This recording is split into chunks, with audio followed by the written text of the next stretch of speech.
Hey, Cancer Seekers. If you like this new setup, don't get used to it. I Next time I don't know where I'll be. I don't know where I'll be recording from. It's just this really interesting time in my life where everything is so unknown. Um, I feel very much under the whim of the wind, and I don't know if it's the force of Dharma or the force of karma or both, but I don't really feel I have control over it. Even when I try, it seems futile, so I kind of just surrender to this. And in the meantime, we get to have adventures together when I can record because of so many things that are happening and changing in my life. And also, weirdly, stay exactly the same. There are some good news. This month, I am being relieved of a couple of things that have been exceptionally abrasive in the past few months, and I am coming out victorious, which is always fun. But the process has been kind of scary and kind of crazy, and but in retrospect, I feel like I've been dealing with it with the utmost grace and courage that I could possibly, master and exert. So I'm proud of myself. I wouldn't want to go through that again. I'm purposely not going into the details. I might share going forward with my seekers in general. I might not. I don't know. Sorry, let me move this. So, what happened to the light? It was perfect light and then it got cloudy. It's okay. All right. Anyway, enough about me. I just, for those of you who've been following me who want to know what's going on, I shared a little bit now. But let's start talking about you. Scorpio season that is trining you. It's great. We're having a new moon in Scorpio. Mars is leaving your sign. As I'm recording this, Mars is opposite Pluto, exact. But for the month of November, Mars will move into Leo. It will return to your sign, retrograde, and ingress back to your sign from Leo. Um, let's leave it that to then. But right now, you're getting a little bit of relief. There are two beautiful bluebirds that landed on the balcony in front of me, and white and blue, which I love. Just sharing. And they're just standing there, and in the background behind them, there's beautiful mountain and fog, mist at the mountaintop. It's just a really beautiful, beautiful sight. Um, I feel like this month will be a lot more easy on you than you think. There might be a major sense of relief, of calm, of ease, of serenity from maybe feeling overwhelmed by so many things. Soon the nodes will also not, as soon as the north node moves from Aries to Pisces and the south node moves from Libra to Virgo, and they will stop squaring you, life will be easy. And Pluto is leaving on the 19th, it's leaving Capricorn and moves into Aquarius. So it will not be opposing you as it has been for the past 14 years. And it will be like in a sign that you can't really see, Aquarius. And the extreme metamorphosa and intense oppositions in your life are going to just be relieved and resolved. There will be a lot more flow, a lot more simplicity. Um, your relationships will calm, will feel less intense and insane and morbid, and transformative and karmic, maybe. Um, Pluto is the soul. It's not just like Saturn, like harsh karma. It's like, well, Saturn's many other things. Pluto is also like very spiritual, intense connections of the soul, soulmates, twin flames. Like this past 14 years have been crazy for your relationships. And I'm so happy that at least in the second half of November, you're finally being eased of that. Um, don't hold on to the baggage because you're used to carrying it. You know, let it go with ease. Working with the rider waite. If you're new, my name is Morgainne. This is the existential shift. It shifts a lot as it shifts you. I shift with you. I was just talking about it on the live that I did for all signs for November, which I did this morning from when I'm recording. Happy Samhain, happy Halloween. I'm recording this on Halloween. Um, I'll probably just post it tomorrow on the new moon in Scorpio. Um, Something I said earlier today on the live. What was it? I'm blanking. Yell at me through the screen. Maybe I'll remember. Maybe I'll remember. Um, what was I saying? Okay, I blanked. Maybe it will come back to me in a second or in a minute or not. Maybe it's not important. Maybe it will be important later. Cancer, November.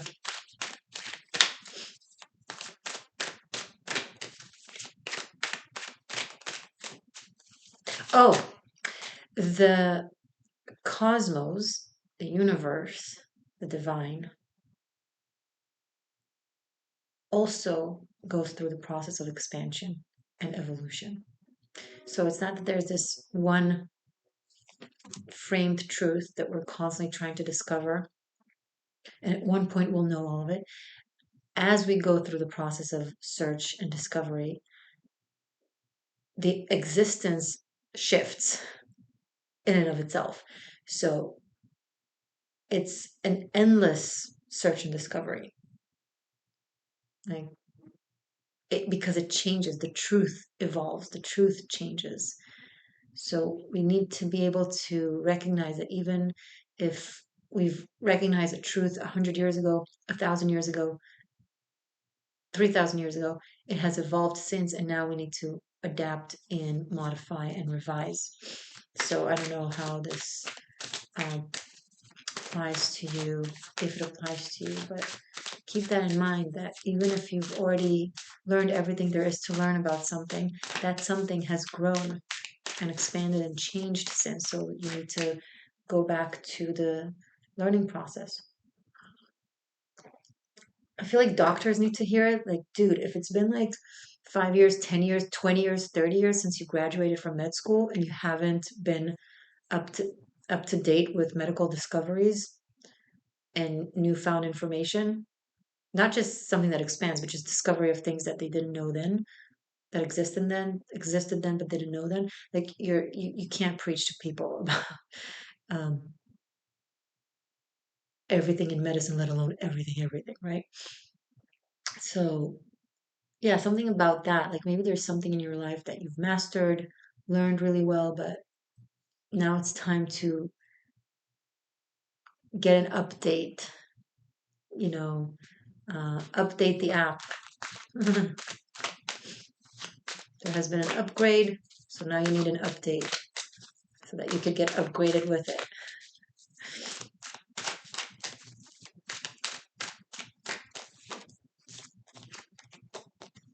The chariot. The chariot also, see this cube? It symbolizes the vehicle of consciousness. The chariot is the Merkaba in the tarot as well. Merkaba is Merkava in Hebrew. It symbolizes the vehicle of consciousness between dimensions, between levels of consciousness, etc. Layers of existence, layers of the human condition, of the soul, of dimensions. And there's something here that kind of confirms and strengthens what I've been saying. You need to travel with your mind and possibly with your body to explore and learn more. There is more to know about this, whatever it is that you're working on, whatever is your expertise, whatever it is that is occupying your mind. You don't know as much as you think you do. And this is calling you to go out on a journey of discovery. Like I'm, for example, have reached a level in my spiritual knowledge and teachings where I was, I know a lot and I help a lot and help people and I'm able to guide people great. But now I find myself, the universe kind of uh, brought me to a place where now I get to learn even more.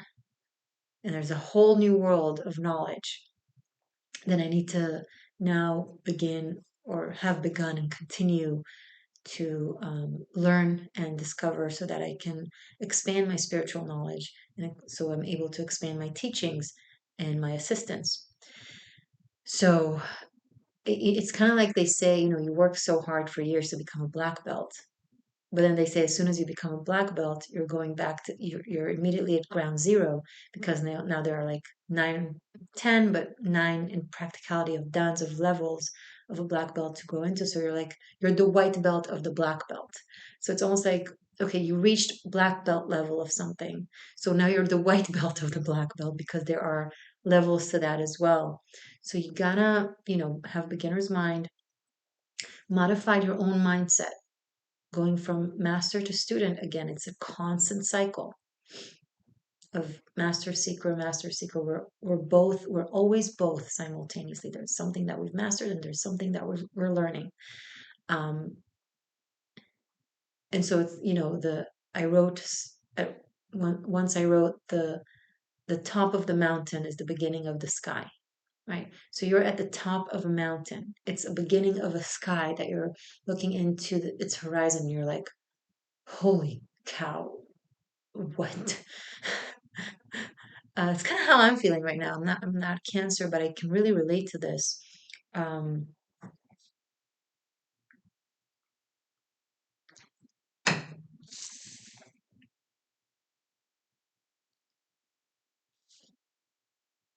you're at the top of a certain mountain and it's the beginning of a certain sky. Surrender to it so that you could start exploring. And this month will definitely either initiate or strengthen this journey if you've already been on it. Scorpio season, duh, it's going to take you even deeper. But it's going to feel lighter and easier there will be more flow and ease and joy and safety with it.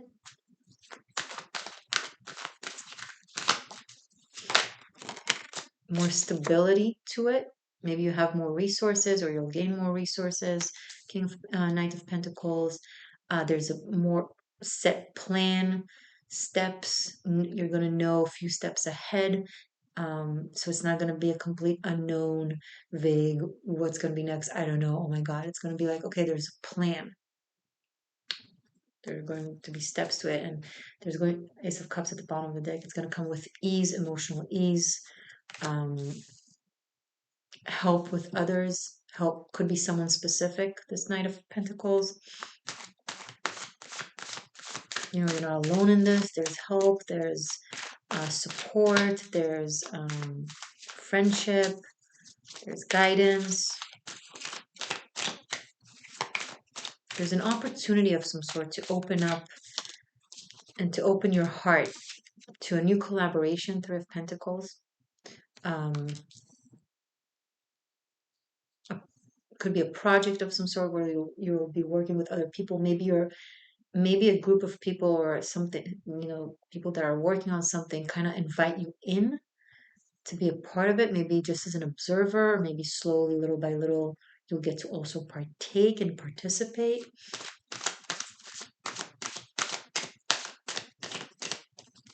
It's like I'm seeing you like invited into the inner circle, right? There's the outer circles and then there's the inner circles. Oh, wow.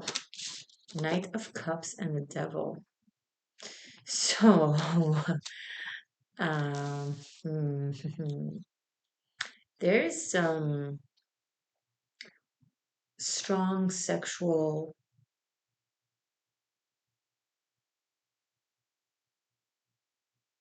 connection within this situation. Um,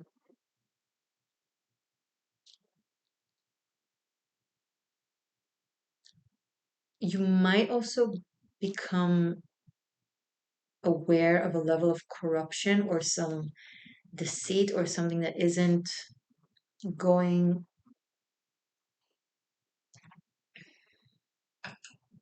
isn't proper. I don't know, like no, proper is not the right word, because you can be improper but super truthful and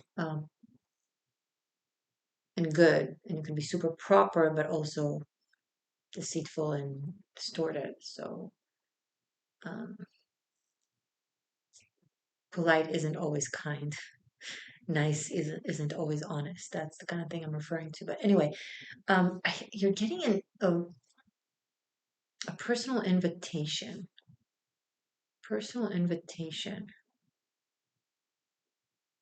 to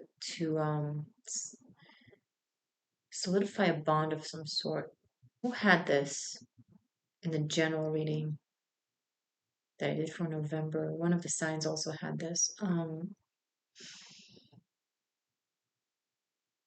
This is a very intense commitment, like the type of blood oath kind of thing, where it's like a level of ownership, even like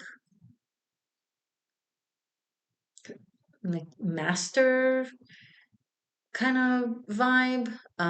Not every mastery is bad. You know, there's masters in martial arts. There are masters in Buddhism. There you know, the notion of master disciple. But there's something very intense about this specific one.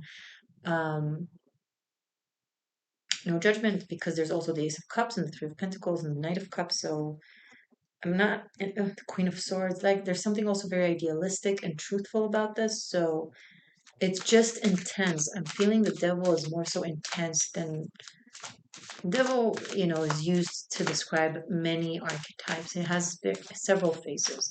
It's not just the shadow of like enacting evil and stuff. It's also the guardian of hell, where you know helps all. It's like a bodhisattva in the sky. You know, it's an angel.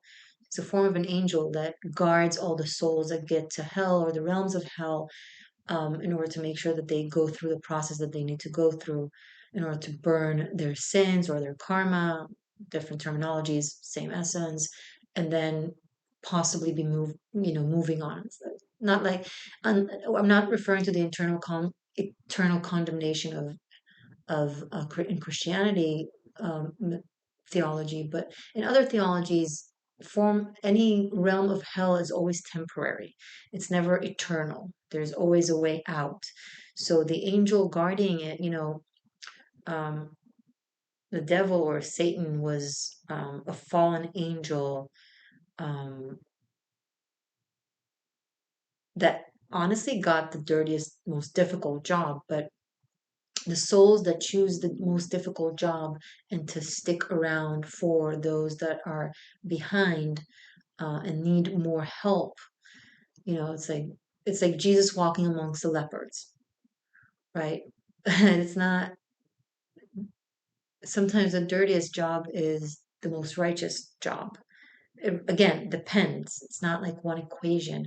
It's just everything about this reading with the Ace of Cups, the Knight of Cups. It's like it feels good. It doesn't. It feels like a form of like secrets that are kept secret for a reason. And once you're allowed in, you're kind of bound to a certain responsibility or secrecy, because with power comes great responsibility. And so if you're not bound in certain ways, you could possibly, you know, abuse it. So,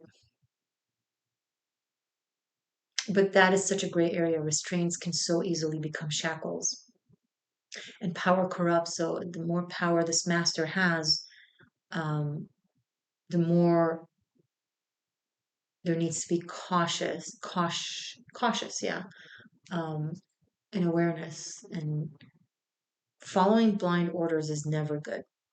Has never been good historically. It's not good now. You always have to listen to your heart and practice discernment, including spiritual discernment, um,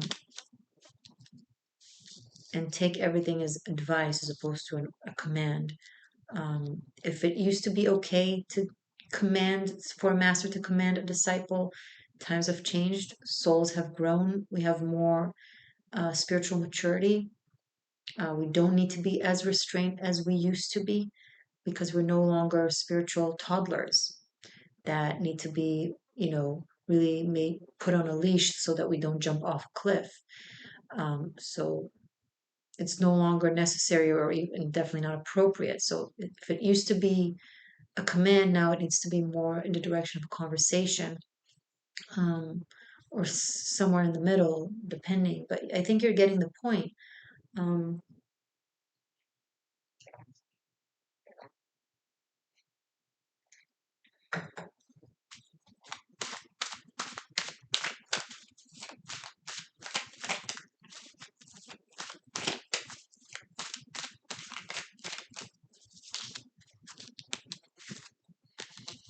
Nine of Cups and King of Wands. I think you're about to so many cups and beautiful ones like the Ace of Cups and Nine of Cups and Knight of Cups and King of Wands. There's something so warm and loving and fulfilling about this connection, commitment, binding. Um,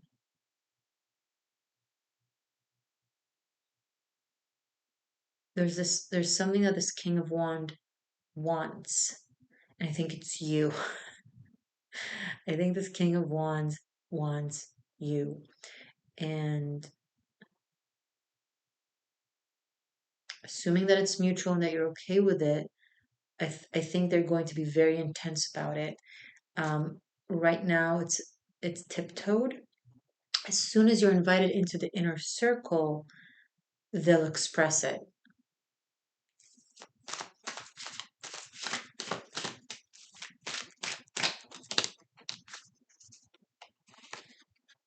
Tower. Okay, so so sexual energy has been definitely implied here. Now it's coming in really strongly, like very clearly. It's not insinuated in the card. It's not, you know, it's like it's here. Um,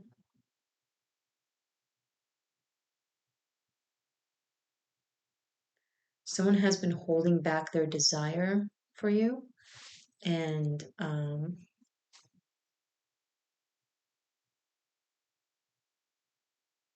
once you're in the inner circle, they're able to express it to you, and I think it will shock you. I think maybe you have felt it or sensed it, or kind of knew to a certain degree, but weren't sure. But this is going to be like, it's going to really surprise you, the intensity and the depth of it. The Nine of Cups here and the Knight of Cups, I think it's a wish fulfillment. I think it's something that you want.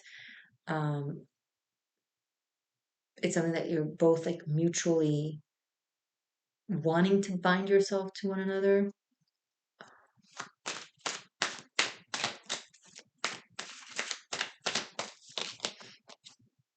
Mm, plot twist, Nine of Swords. Okay, wow.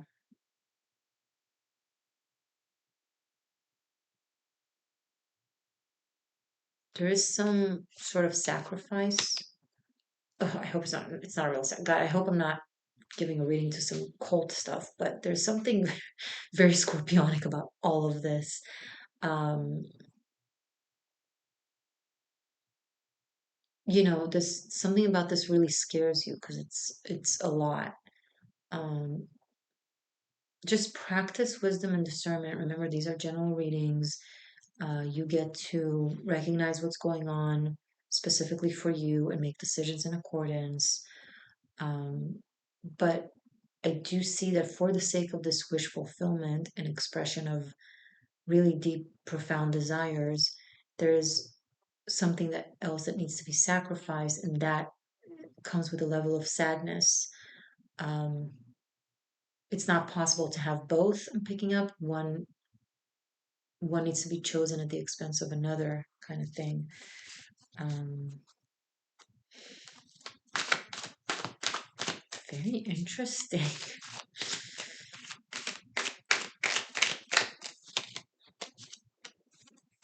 Five of Pentacles. I see a death card. Okay. Okay.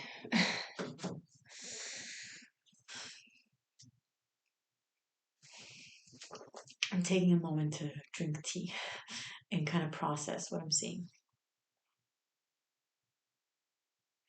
I don't know if the exile that I'm seeing is what is coming or what it is um, recalled. This could be a karmic evolution of a past exile from a past life. And this situation kind of brings it all up to the surface and creates an emotional mess. If it's something that is about to happen, it's possible that you're entering an inner circle and then there's a connection made that is somehow a taboo, that is not accepted by the environment for whatever reason. Um, and then maybe it's found out, and then maybe you have to leave, or both of you have to leave. That's more likely because there's two characters in all the images of, the leaving situation. Um, and this will create a profound change and shift in your life and in the life of the other person. But the thing is, the death card is always leaving some darkness behind and going into the light. You see the sunrise that the horse is treading towards. It's a painful transformation, but it's a light-based transformation. It's leaving something behind that needs to be left behind and having a new beginning.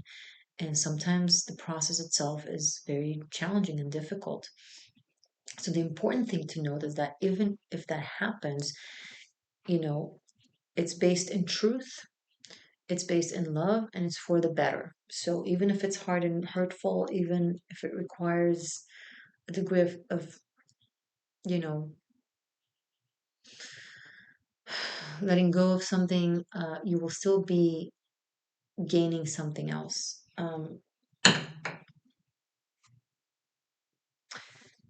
Together or apart, that's what I want to know. Because if Cancer is leaving this entering this inner circle and leaving this inner circle, um, is it together with this person?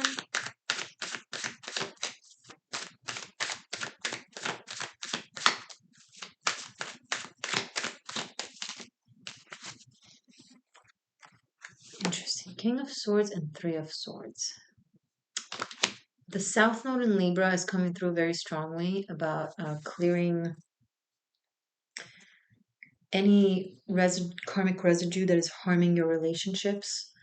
Um, so it comes with a heavy heart. Someone is making a decision that is just mind based. So it's very cold, right, and calculated.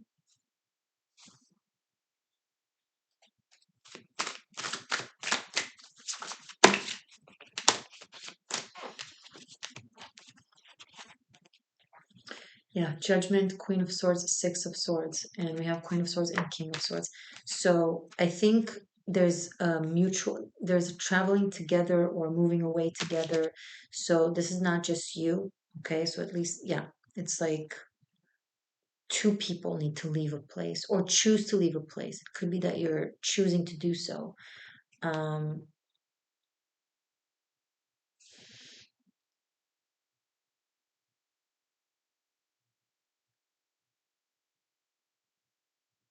but it's like this is profound, loud truth that is based in idealism and justice.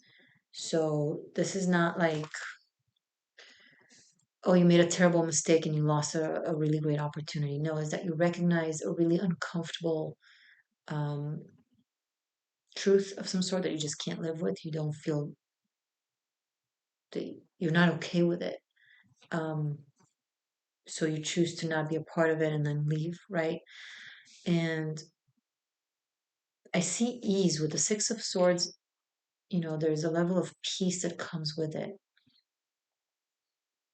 So you're making the hard decision, but then after that, there's this serenity, knowing that you've done the right thing, and then being open to what's next. And having the King and Queen of Swords together here, I feel it in the Six of Swords with, you're not alone in this. Possibly, maybe it depends on the specific. I'm reading for a collective, so it could vary. Um, so maybe you're choosing to leave on your own. Maybe you're doing this with another person. Either way, I think it's really for the better. The star. You're following your heart. You're listening to your heart. You're listening to the truth of your spirit. The Northern Star, right? Um, Kuan Yin, Kanzeon, Venus, Aphrodite, Divine Feminine, unconditional love, truth, truth of the heart, Tiferet, the sixth sphera in the trail of life from Kabbalah. So it symbolizes purity and beauty of the soul. So, and the willingness to go through the alchemical process of transformation and rebirth that can be quite painful, and opening the Pandora box and letting out all the demons so that the angels could come out as well. It's a rigorous, sometimes painful, sometimes ugly cleaning process, but it's beautiful and spiritual and powerful and inspiring and good for you. And maybe you're exposing. Oh, some of it, there's a level of you're exposing someone or exposing something, and that thing or someone gets um dealt with. You might want to call it. That could be that as well. Okay, check out the description box for all the services and ways to support and all the ways that you can further enjoy and benefit from the existential shift. Stay magic, stay true, stay free. I love you.